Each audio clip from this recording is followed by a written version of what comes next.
एक बार की बात है।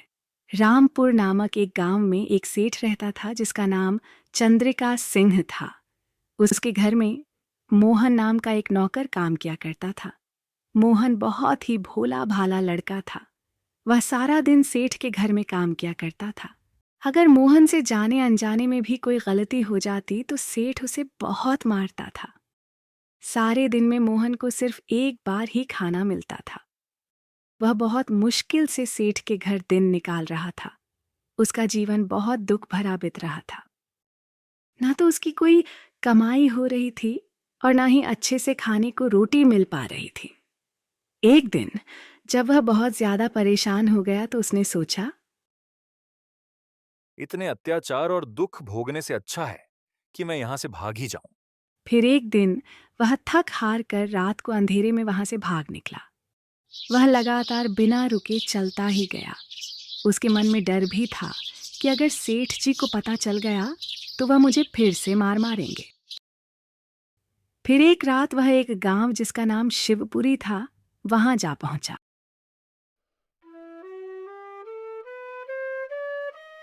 यह या तो कोई त्योहार है, नहीं तो किसी की शादी हो रही है। चलो पास जाकर देखता हूं। जब मोहन ने पास जाकर देखा तो वहां कोई बारात ठहरी हुई थी। उसने सोचा, क्यों ना मैं भी बारातियों में शामिल हो जाऊं। चलो कुछ खाने को तो मिलेगा। 2 दिन हो गए कुछ नहीं खाया। फिर अभी बहुत भूख लगी है।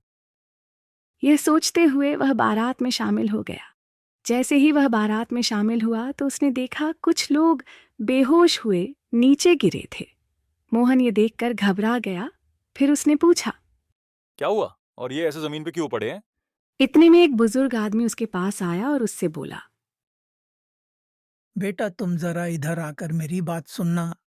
वह बुजुर्ग आदमी मोहन को एक तरफ ले गया और फिर मोहन से बोला। तुम कौन हो बेटा? तुम बाराती तो हो नहीं लगते, क्योंकि मैं सभी बारातियों को अच्छे से जानता हूँ और यह बारात मैं ही लेकर आया हूँ। मोहन तो सीधा साधा था। उसने सारी बात उस बुजुर्ग आदमी को बता दी। मैं तो यहां से गुजर रहा था। जब मैंने बारात देखी तो मैंने सोचा कि यहां से कुछ खाने को मिल जाएगा। मेरी भूख मिट जाएगी। शायद कुछ खाने को मिल जाए। बस इसी लालच में मैं बारात में आ गया। बेटा, मेरी इज्जत अब तुम्हारे हाथ में है। तुम ही मेरी इज्जत बचा सकते हो। यह आप क्या कह रहे हैं? भला मैं कैसे आपकी इज्जत बचा सकता हूं?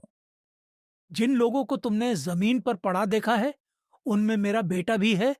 और आज जो बारात यहाँ आई हुई है, वह उसका ही दूल्हा है। उसकी शादी करने ही हम यहाँ आए थे, पर उसने अपने दोस्तों के साथ मिलकर बहुत ज्यादा शराब पी है। इस कारण उसे 4-5 घंटे होश नहीं आने वाला है। अगर लड़की वालों को दूल्हे का सच पता लग गया, तो फिर लड़की वाले मेरे लड़के के साथ अपनी लड़की के फेरे नहीं करवाएंगे और बारात को खाली हाथ ही वापस जाना पड़ेगा। पर इसमें मैं क्या कर सकता हूं? बेटा, तुम बस थोड़े समय के लिए दूल्हा बन जाओ और उस लड़की के साथ फेरे ले लो। और जब फेरे हो जाएंगे, उसके बाद मैं बाकी सब संभाल लूंगा। नहीं, ये तो बहुत गलत बात है। मैं तुम्हें इस काम के बदले बहुत सा धन दूंगा और साथ ही साथ तुम्हारा मुंह पर बहुत बड़ा एहसान होगा। जब मोहन ने धन मिलने की बात सुनी तो उस कारण से मोहन के मन में लालच आ गया। ठीक है, मैं तैयार हूं। बोलो मुझे क्या करना होगा। तुम्हारा बहुत धन्यवाद। तुमने मेरी उलझन दूर कर दी और मुझे मुसीबत से निकाल दिया। इसके बाद मोहन को दूल्हे के कपड़े पहनाए गए।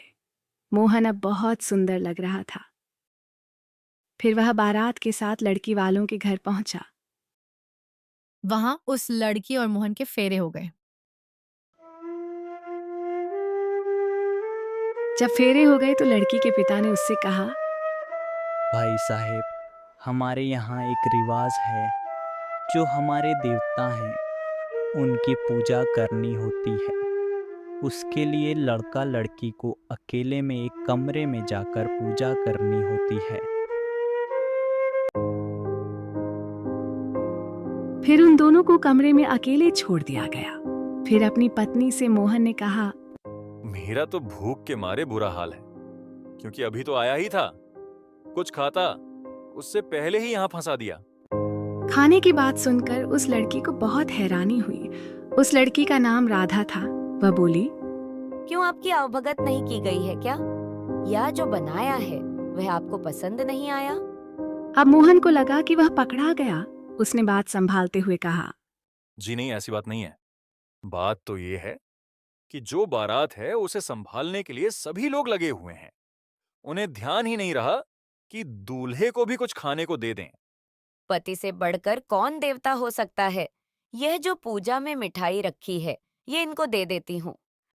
यह सोचकर उसने पूजा की थाली में जो मिठाई रखी हुई थी वह मोहन को खाने को दे दी। उसने सोचा, अगर इनकी भूख शांत होगी तभी देवता खुश होंगे। मोहन को अब तुम्हारा काम खत्म हो गया है। अब ये धन लो और यहाँ से दूर किसी दूसरे गांव में चले जाओ। धन पाकर मोहन बहुत खुश हुआ। वह उसी समय वहां से दूसरे गांव की ओर चल दिया। वह सोचता जा रहा था, मेरा भाग्य कितना अच्छा निकला। एक तो मुफ्त में रोटी, खाना और मिठाई मिली, और साथ ही इतना सारा धन भी। मुझसे ज्यादा किस्मत वाला और कौन हो सकता है। दूसरे दिन जब लड़के का पिता असली लड़के को लेकर लड़की वालों के घर पहुंचा और लड़की की विदाई होने लगी तो उसने कहा, भाई साहब, अब विदाई का समय हो गया है, ज्यादा देर न करें। ठीक है, मैं विदाई की रस्म अभी करवा देता हूं। लेकिन जब लड़की का पिता अपनी बेटी के पास उसके कमरे में पहुंचा तो उसने देखा कि उसकी पत्नी और बेटी दोनों उदास और घबराई हुई बैठी हैं।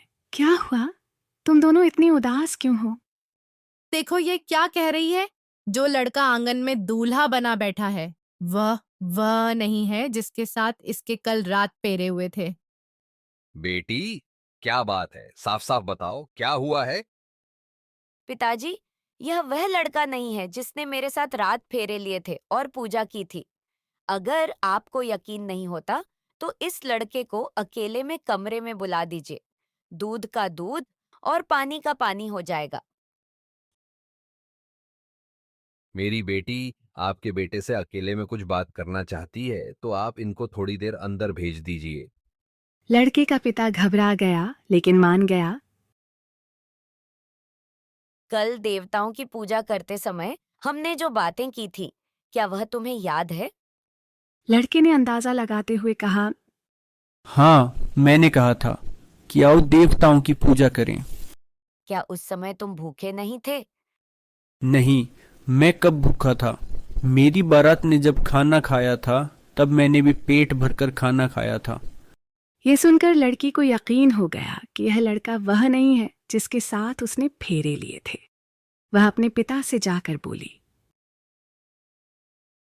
पिताजी, यह वह लड़का नहीं है जिसने कल रात मेरे साथ फेरे लिए थे। लड़की का पिता लड़के के पिता के पास पहुंचा और गुस्से में बोला, आप लोगों ने हमारे साथ बहुत बड़ा धोखा किया है। बताइए, वह लड़का कहाँ है जिसने फेरे लिए थे? लड़के का पिता घबरा गया और लड़का भी डर गया। लड़के के पिता ने कबूल किया कि असली दूल्हा शराब पीकर बेहोश था, इसलिए रात को किसी और को दूल्हा बनाकर भेजा गया था। लड़की का पिता और ज्यादा गुस्से में आ गया और बोला, अब ये शादी कभी नहीं होगी। जाओ, अपनी बारात यहां से ले जाओ, नहीं तो मारपीट हो जाएगी।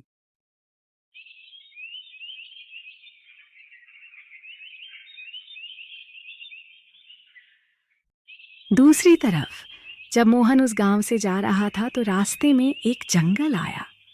जंगल में पहुंचने पर मोहन को एक कुटिया दिखाई दी। वो कुटिया एक साधु का आश्रम था। प्रणाम साधु महाराज। तुम कौन हो?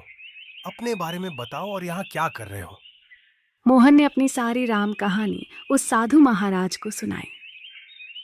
साधु महाराज ने जब सारी कहानी सुनी तो वह भी हैरान हो गया। उसे मोहन पर बहुत दया आई। ठीक है, तुम यहाँ रह सकते हो। उसके बाद वह वहीं पर रहने लग गया। वो आश्रम के सारे काम करता। जैसे जैसे समय गुजरता गया उस साधु ने मोहन को बहुत सारी जड़ी बूटियां खिलाई, जिससे मोहन का दिमाग बहुत तेज हो गया। जब साधु महाराज ने देखा कि मोहन अब बिल्कुल तैयार है तो साधु महाराज ने एक दिन मोहन से कहा, अब वह समय आ चुका है। तुम्हारी जो घरवाली है उसके साथ अब तुम अपना जीवन बिताओ। वह तो तभी दूसरे लड़के के साथ विदा हो गई थी। उसका तो किसी दूसरे के साथ विवाह हो गया था। नहीं, वह लड़की उस दिन बारात के साथ नहीं गई, बल्कि अब तक तुम्हारा ही इंतजार कर रही है। और आज के इस मुश्किल समय में उसे सबसे ज्यादा तुम्हारी जरूरत है। कैसे महाराज, मैं कुछ समझा नहीं। वो जो लड़की है वो बहुत कष्ट में है। उसके ऊपर और उसके परिवार पर एक और दुखों का पहाड़ टूट गया है। दूसरा कौन सा गुरुजी?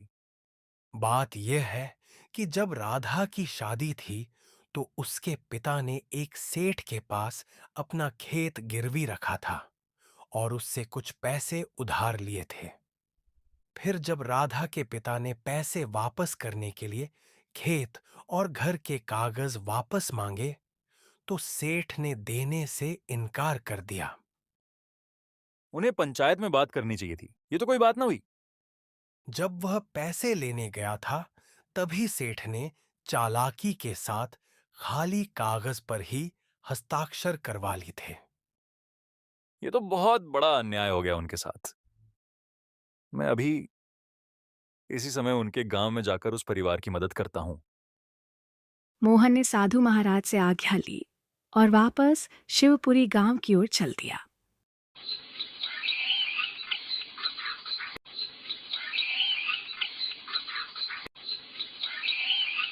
घर बार होते हुए भी, सब कुछ पास होते हुए भी इनको बेघर होकर रहना पड़ रहा है। जब वह बाग में पहुंचा तो सबसे पहले उस लड़की की नजर उस पर पड़ी। वह सोचने लगी, यह कहीं देखा देखा सा लग रहा है, जैसे पहले भी कहीं मिल चुका है। अरे ये तो वही है जिसने मेरे साथ फेरे लिए थे और पूजा की थी। वह मोहन के पास आई और कहने लगी, क्या तुम मेरे एक सवाल का जवाब दोगे? हाँ बताओ, क्या सवाल है? अगर किसी दूल्हे को देवताओं की पूजा करते समय भूख लग जाए तो लड़की को क्या करना चाहिए? जो पूजा की थाली में भोजन रखा हो उसमें से ही अपने पति को खिला देना चाहिए। तुम वही हो ना? हाँ, मैं वही हूँ जिसको तुमने पूजा करते समय भोजन करवाया था और मेरा पेट भरा था। तुम मुझे ऐसे छोड़कर क्यों भाग गए थे? मेरे साथ फेरे भी लिए, पर जो तुम्हारा फर्ज था वो नहीं निभाया तुमने। उसे ही निभाने में यहाँ वापस आया हूँ। फिर मोहन पूरी बात विस्तार से बताता है। फिर राधा ने मोहन को अपने माता पिता से मिलवाया और बताया, माँ पिताजी, यह वही है जिस लड़के के साथ मेरे फेरे हुए थे। मोहन भी उनको देखकर बहुत खुश हुआ और वह परिवार भी उसे देखकर बहुत खुश हुआ। मोहन ने सब आपबीती उनको बताई। फिर उस परिवार ने भी अपनी कहानी बताई कि कैसे सेठ ने उनके साथ धोखा किया और झूठ बोलकर उनकी जमीन और घर ले लिया। पिताजी, अब आपको घबराने की जरूरत नहीं है। आप लोग दुखी न हो। ऐसे हालात में पहुंचाने वाले उस झूठे सेठ को मैं खुद ही संभाल लूंगा और उसके बाद वह सारी बेईमानी भूल जाएगा। जब रात हुई तो मोहन ने जाकर सेठ के घर का दरवाजा खटखटाया। जब सेठ बाहर आया, मोहन ने उससे कहा, मैं एक मुसाफिर हूं। आज रात रहने के लिए जगह ढूंढ रहा हूं। क्या मुझे यहां रहने के लिए जगह मिल सकती है? मोहन की बात सुनकर सेठ सोचने लगा। इसको यहां रख लेता हूं और इससे अच्छा किराया वसूल करूंगा। ठीक है, आ जाओ। पर तुम्हें 5 सोने की मोहरें मुझे किराए के रूप में देनी पड़ेंगी। आपका बहुत धन्यवाद मुझे जगह देने के लिए, और मैं सुबह होते ही आपको 5 सोने की मोहरें देकर फिर ही यहां से जाऊंगा। इसके बाद सेठ ने मोहन को एक कमरा दिखाया और उसे वहां छोड़कर खुद अपनी पत्नी के पास चला गया। जी, अब किसको उठा लाए? ऐसे थोड़ी ना किसी को भी घर में लेकर आते हैं। कोई बात नहीं भाग्यवान, ये एक राहगीर है। रात निकाल लेने दो उसे। ये तो भलाई का काम है। हम कौन से इसको जानते समझते हैं? अगर कोई ठग या चोर हुआ तो हमारे सोते समय सारा कुछ उठाकर भाग जाएगा, तो फिर हमारा क्या होगा? बात तो तुम्हारी सही है भाग्यवान, पर हमें अब क्या करना चाहिए? मैंने तो इस बात के बारे में सोचा ही नहीं था। यह तो आप सोचो, आपको क्या करना चाहिए? तुम आज इसी कमरे में सो जाओ। मैं आज वहीं सो जाता हूं जहां वह ठहरा हुआ है। मैं उसके पास होकर उस पर नजर रखूंगा और तुम इस कमरे में उसकी निगरानी रखना। हाँ, यह बात मुझे ठीक लगी, पर हमें साथ ही साथ यह तरकीब भी सोचनी चाहिए कि जिससे हम सारी रात जागते रहे और उसे रात में चोरी करने का कोई मौका ही ना मिले। तुम ही कोई तरकीब सोचो। तब तक मैं उसके पास सोने का प्रबंध करता हूं। यह बात बोलकर सेठ उस लड़के के कमरे में चला गया जहां वह बैठा था। सेठ ने वहां पर अपने सोने का प्रबंध कर लिया। इतने में सेठानी भी सेठ के पीछे पीछे उसी कमरे में आ गई। अब वह तीनों एक ही कमरे में थे। आप लोग भी सो जाओ और मैं भी सो जाता हूं। मैं तो पहले ही बहुत थका हुआ हूं। ये बात सुनकर सेठ और सेठानी दोनों को मोहन पर और भी शक होने लगा।